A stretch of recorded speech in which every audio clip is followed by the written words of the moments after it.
Ladies and gentlemen, welcome to the Dallas Daily Show Midweek MindSHIFT episode. So glad to have you here, coming at you from the Neighborhood Loan Studio in St. Louis, Missouri. And today's topic is going to be the Midweek MindSHIFT Say Hello to Future You. We're talking the second part of this journey today. So let's go ahead and get into it. All right, so a couple of weeks ago, we started these MindSHIFT episodes. In the middle of the week, usually Monday through Friday, we're coming at you 5 days a week. And on Monday, Tuesday, Thursday, Friday, it's usually about 7 minutes. On the midweek episode, we dive a little bit deeper into the midweek MindSHIFT because I think it's important every now and again for us to begin to consider what are the things that I want to shift in my thinking. And all of these episodes for you are not only on our YouTube channel, but we've got this playlist, the MindSHIFT playlist, linked below for you as well. So you can just watch these episodes as kind of their own special track. But the whole idea here is there's a ton of mindset coaches out there, and there's a set way that we've been told that we have to go about creating our new self, creating transformation, changing our mindset. And usually what happens with those is no matter how much coaching we do, we kind of get caught in the same belief behavior. When a trigger happens, we get caught in this same belief behavior cycle that just kind of keeps us stuck. And it puts us on a trajectory. And yeah, I'm looking at you right now, camera too. It puts us on a trajectory of a future us we want to avoid. So that's one side of it. But over here on this side of it is a future us that we want to become. There's a couple of potentials out there for you. There's the future you that you want to avoid and the future you want to become. And too many times what happens to us is this trigger belief behavior cycle keeps us stuck. And so it doesn't matter how much self-improvement we do if we're staying in the same mindset. It doesn't matter how much of the self-help books we read, of how many of the gurus that we follow, if we never address the fact that a lot of the programming and a lot of the beliefs and behaviors actually came from our past. They came from a past us. When we were children, when we were kids, it was the things that we were told by our teachers, by our family, by our parents, by our aunt, uncle, cousins, our siblings. It was by our closest friends who said the things about us, right? Who called us things like, oh, you're such a moron, you're such a moron, you're such a moron. And if we heard it enough in our little brains when we were in that particular stage of cognitive development, it all seeped in. And it's not just beliefs about ourselves, it's beliefs about the world around us. This is what we've been talking about on the last few weeks of the MindSHIFT episode. It's the beliefs of the world around us. It's money doesn't grow on, right, trees, right? Just waiting for the other shoe to drop. Let's go with another one, right? Everything that can go wrong will go wrong. Absolutely. We're taught things like Murphy's Law. We're taught things like waiting for the other shoe to drop. Nothing ever goes right. I've gone through a few of these scripts in previous MindSHIFTs, so I don't want to stay too long here. But the idea is that stuff was planted back in our past, and we keep trying to change our present, but we never address the programming inside of us, which is past programming. Bob Proctor, in his brilliant book, Change Your Paradigm, Change Your Life, and really everything that he did, he's no longer with us.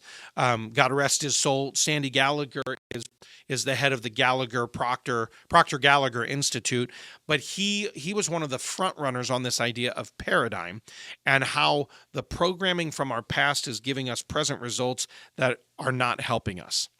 All right, so I began to think, as I've studied him for the past few years and studied Maxwell Maltz and Earl Nightingale, and I know I'm throwing a bunch of names at you right now, Joe Dispenza and Napoleon Hill and all of these people who were kind of forerunners of what we would call self-help movement. They actually angled it differently than I see it nowadays, because I see a lot of coaches and I see a lot of consultants talk about this concept that you can change your attitude and change your belief and behavior, but they never talk about changing your programming. And that's where the mind shift happens. We have to get out of a mindset that means a set mind and set way of thinking, and we have to begin to shift. Well, how do we do that? Well, we talked about it a little bit on this pod so far and in this series, is there is a future you. Joe Dispenza talks about all the endless possibilities in his book, Breaking the Habit of Being Yourself. Brilliant book, by the way, and I've addressed this one before on the pod too. But he talks about this idea of, in quantum physics, there's all of these potentialities and possibilities out there. You could become a million different versions of you, right? Marvel movies have really laid into this over the last few years of the multiverse of possibilities. Here's what I know. Your conscience exists right now in this one. But in front of you, there is a multiple opportunities for you to become something. And too many of us are on the trajectory of becoming the person we don't want to become. And so there's a future out there that when you think about it, you're like, I really I don't want to end up like my dad, or I don't want to end up like my grandpa. I don't want to end up like my brothers. Oh boy, I don't want to end up like that person. Boy, I definitely don't want to be like my boss, right? And we say all of these things, and what it does for us is it's actually targeting those things anyway. So then we're surprised and we're angry and we're frustrated when we're like, I'm becoming the very thing that I hate. I'm becoming the very thing that I fear. There's this really interesting, and you guys know where I sit on the religious scale. I'm a Bible guy. I'm a Jesus guy. But there's this really interesting thing in the book of Job, and Job's whole world is imploded and all of this stuff. And there's this one sentence that I think is very telling, and it's, the very thing I feared has come upon me. Let me say that one again. The very thing I feared has come upon me. So he literally was putting himself on a trajectory of an outcome he didn't want, but because he became obsessed with the fear of the possibility of the outcome and never changed his programming from the past, it actually happened in his life. And I would say that you and I sit on the precipice, on the cusp of that possibility now, whether it's a fear about your future finances, maybe, whether it's a fear about your present finances, whether it's a fear about, the other shoe's going to drop. Boy, I had to pay for A, B, and C this week. I wonder what else I'm going to have to pay for, right? And then you have to, and then you're like, of course it came to pass that way. That's what begins to happen because we find ourselves in these loops of self-talk. How do we get out of that? Well, there's the other future us, right? So there's the future us we want to avoid. And then over on this side, there's a future us that we want to become. The future version of who we are that we want to be. This is the idealized version of you. That when you think about your possible future, when you think about who you are becoming, you go, man, if I could attain this, that'd be great. Or, boy, I really want, how many of us in our world actually begin to think to ourselves, I don't want a great marriage, or I don't want my kids to love me after they grow up, or, boy, I really hope I get to be poor. Boy, I really hope I get to be sick. Like, none of us think that crap. We're all out here hoping for the best, believing for the best, setting ourselves up for success. We literally are working for our future all the time. And yet somehow in our world, we tell all of these old scripts. So the mind shift is to actually build a picture and build a personality. Hello, plant. A personality of who this future version of yourself is so that you can begin to feel like them, think like them, speak like them, behave like them. Instead of speaking and behaving like the old you begin to speak like, feel like, behave like the version you want to become. And here's the amazing thing. The moment you start doing that, you all of a sudden stop the old trajectory and start the new one. And you actually start becoming this new version of yourself. So that's the mind shift that we need to have, is there is a future you that you have to say hello to. And last week, we talked about step one. We've been talking about the 5 steps in this series. Number 1, visualize. 2, today's topic, emotionalize. And we're going to talk about vocalizing it until we internalize it and ultimately actualize it. The 5 steps of the future you, the 5 steps of actually bringing this person into reality. Last week, we talked about number 1, visualize. And for the rest of our conversation today, we're going to talk about the idea of step number 2, how we can emotionalize this version of us. And we're going to get to that in just a moment. If you are a business professional and you're looking to lose 25 to 50 pounds of that stubborn belly fat over the next 90 days, I want to tell you about one of the programs from our sponsors, the Shed Fat Fast program with Joel Staley. Joel has helped over 1,500 clients lose all of that fat, get in the best shape of their life, and he does it with a proprietary fasting protocol that's guaranteed to get you results without giving up the food that you love. I know it works because I'm in the program right now, and I'm telling you, this thing is getting me results. I know it can get you results as well. He's got a free training for you. Go to shedfatfast.com. That's shedfatfast.com. Check out his free training. And when you call in, be sure and mention that you heard about it from the Dallas Daily Show. Hey, everybody, I just want to give a quick shout out to our studio sponsor here at Neighborhood Loans Studio in St. Louis, Missouri. If you're in the market for a new home, look no further. Their 5-star team is excellent. They can help you get what you need. And I can personally connect you with their team, or you can check out their website, neighborhoodloans.com. Again, that's neighborhoodloans.com, or feel free to call them 314-658-9400. Again, that's 314-658-9400. And even though the studio's located here in St. Louis, Missouri, they can service you nationwide. So trust me when I say you are in the best hands with Neighborhood Loans. All right, so let's get into the actual second step here of this process. So step number 1, again, visualize. To use a Tony Robbins quote, you have to create a picture of a compelling future. Okay, that's step number 1. And a lot of people do that with their vision boards, right? They create the vision boards, and these were huge a couple of years ago. And I think around every January, they get a little bump up as well, where people are like, I'm going to create my vision for the new year. And so that happens, which is great. But a lot of people think that creating the vision is enough. We're going to find out that's only the first of the 5 steps. And again, I just said the 5 steps to you before the ad break. But step number 1 is visualize. Step number 2, we're talking about today, emotionalize. And then it's about vocalizing until you internalize it, and then you actualize it. And that sounds like a lot of steps in the process, but it's really not, because they just start to happen quickly over time. These first 2 are crucial, though, to the initiation of this process of the mind shift to say hello to future you. So first, we build the compelling picture. That's the visualize. And if you'd like to know more about that, again, we've got this process in the videos below in the notes for you, the visualize one. The second step, though, emotionalizing it. Here's the idea. If the vision that you create isn't firing up your soul, then it means it's not the right vision. I remember as a kid, I remember very viscerally, I was a huge pro wrestling fan, okay?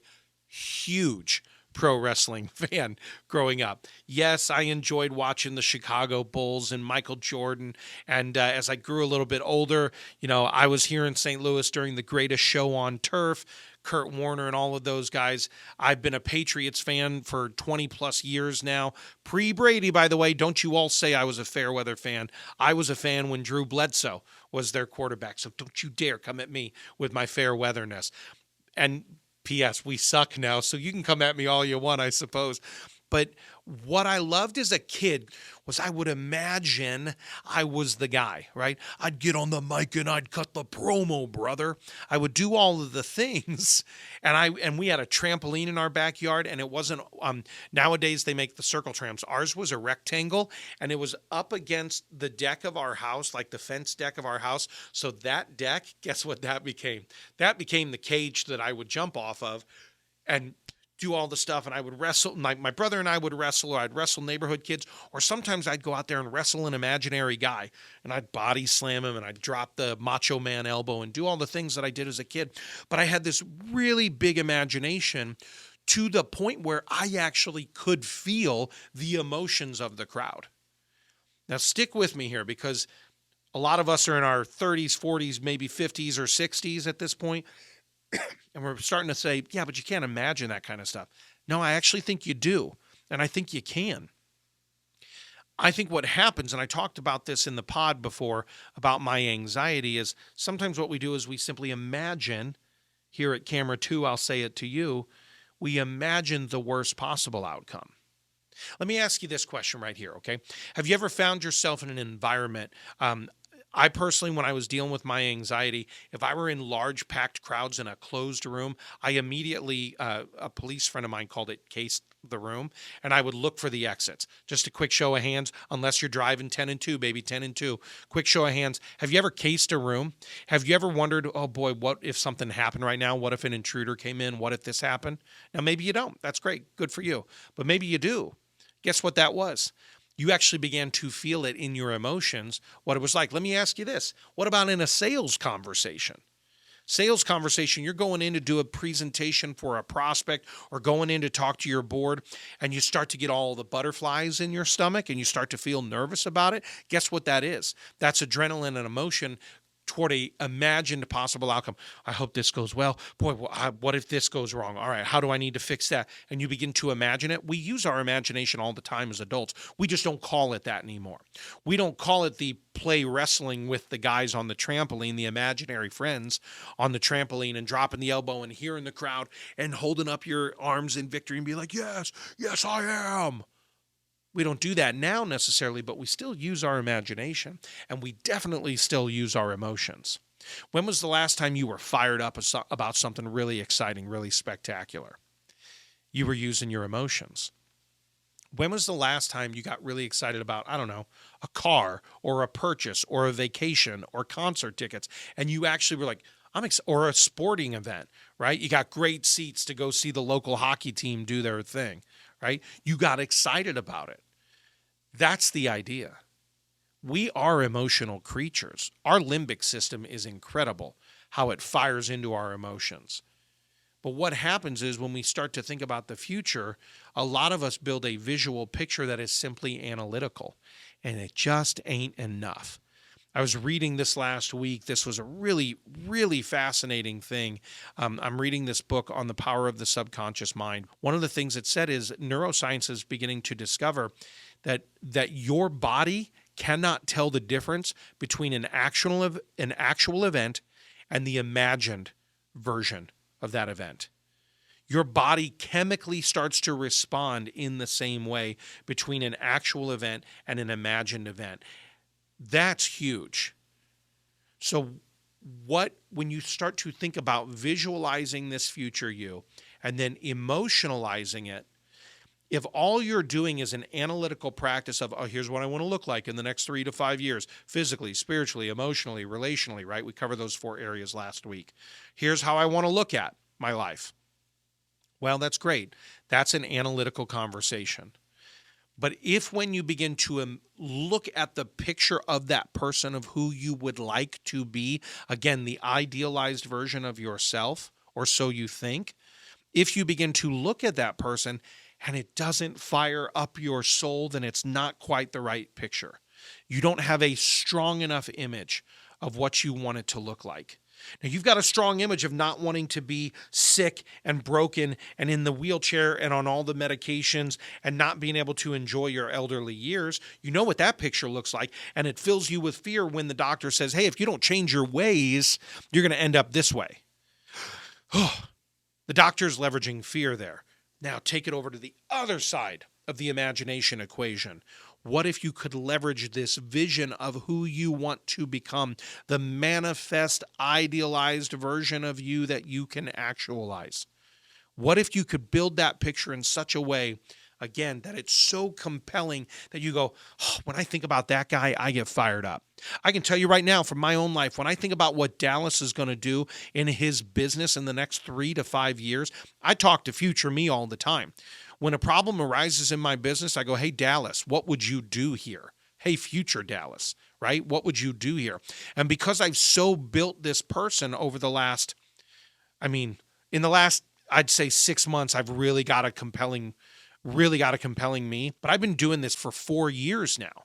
Every day reading the stuff, working on the old scripts, trying to undo some of the old crap that's in my brain and getting anchored to this future version of me. And the amount of acceleration that I have felt personally, professionally, spiritually, mentally, emotionally, relationally in the last 4 to 6 months has been ecstatic.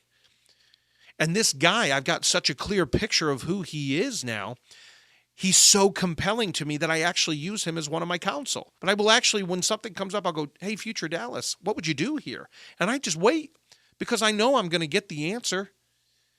And I'm getting out of the emotion of the present and the problems and the triggers and the beliefs of who I currently am and who I've always been. And instead, I'm reaching toward a compelling version of myself, someone that gets me excited when I think about it. When I think about what my body's going to look like in the next 6 months to 12 months, oh, baby, my wife's going to be smacking my butt and being like, what's up, sexy? That gets me fired up. That gets me emotional. When I think about the fact that I'm going to be able to be the dad I'm playing in the backyard with my kids. I'm the one running with my sons. I'm the one who's going to have a home gym that we're all working out together. I have 3 boys. I can't wait to be in that process with them. I'm the one who's eating the healthy foods. I'm the one who feels great. I'm the grandpa who's able to play on the floor with his grandchildren. And I'm the one that's like, Paul, you're the active one. Absolutely. I'm the one who's going to be able to take the Mediterranean cruise with my wife and not even consider what it costs.